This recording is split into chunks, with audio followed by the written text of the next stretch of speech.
السلام عليكم، ازيكم حبايبي؟ عاملين ايه؟ يا رب تكونوا بخير. يلا بينا نعمل كيكه حلوه جدا، هشه وبيضه وخفيفه وطعمها حلو جدا. كيكه الزبادي. بس اهم حاجه ما تنسوش تعملوا اعجاب للفيديو واشتراك للقناه وتفعلوا زر الجرس. نقول بسم الله ونبتدي. اول حاجه كده هجيب شفشق الخلاط، احط فيه 3 بيضات. طبعا كل المواد اللي احنا هنستخدمها بدرجه حراره الغرفه، يعني ما اجيبش الحاجه من التلاجة واستعملها على طول، لا لازم تبقي مطلعاها وحطها في المطبخ كده نص ساعه.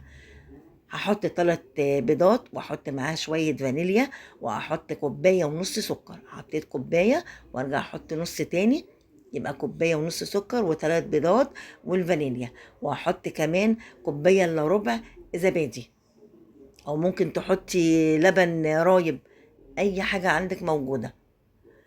ومعانا كوباية الا ربع سمنة بدرجة حرارة الغرفة. هاخد كل دول بقى واضربهم في الخلاط، اضربهم كويس جدا لغاية ما كل المكونات دي تختلط ببعض. بعد كده بقى معايا 3 كوبايات دقيق لازم يكون منخول، واحط عليه معلقة كبيرة بيكنج باودر ورشة ملح كده صغيرة، واقلبهم مع بعض كده بالمضرب السيليكون. بعد كده هجيب الخليط اللي انا ضربته طبعا في الخلاط، بصي اتضرب معايا كويس قوي. ابتدي بقى احط الخليط على الدقيق. ما بحبش احط الخليط مره واحده، هي المقادير معايا مظبوطه، بس احب احط شويه شويه. واقعد كده اضرب بالمضرب. بصي الكيكه سهله جدا، لا مضرب بقى كهربا ولا عجان ولا غيره، كله كده في الخلاط والمضرب اليدوي. حطيت الخليط بتاعنا واقعد اضرب كويس قوي واخلطه، ما خليش فيه حبيبات خالص. اخلطه كله كويس جدا، واحط عليه معلقه خل كده صغيره. الخل بيخلي الكيكه تنفش كده وتبقى فاتحه وحلوه.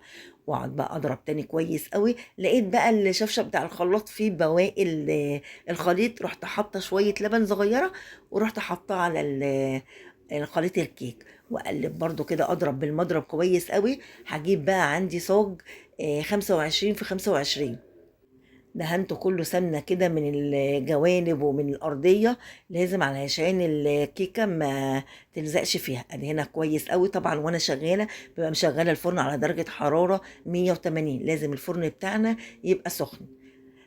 دهنت الصاج زي ما انتوا شايفين كده، وهحط بقى الخليط بتاعنا. الله على الجمال، شايفين الخليط حلو جدا جدا.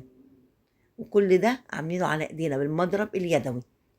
بعد ما حطيت الخليط كله، اهز بقى الصاج بتاعي علشان الخليط يبقى متساوي كله في الصاج بتاعنا، ما يبقاش حته فيها خليط وحته لا. اهزه كويس قوي وهدخله الفرن. هياخد تقريبا 40 دقيقه، بس طبعا كل واحده حسب فرن. هدخله بعد كده هنشوفها. الكيك بتاعنا بعد ما طلع الله على الجمال، انا كمان سبته شويه، كنت عايزه اطلعه قبليها بشويه بس حلو جدا. شايفين؟ طبعا انا ما بصبرش على الحاجه لما بتبرد وهي سخنه، بروح مقطعاها. المفروض سيبوها تبرد علشان ما تفرفتش مننا.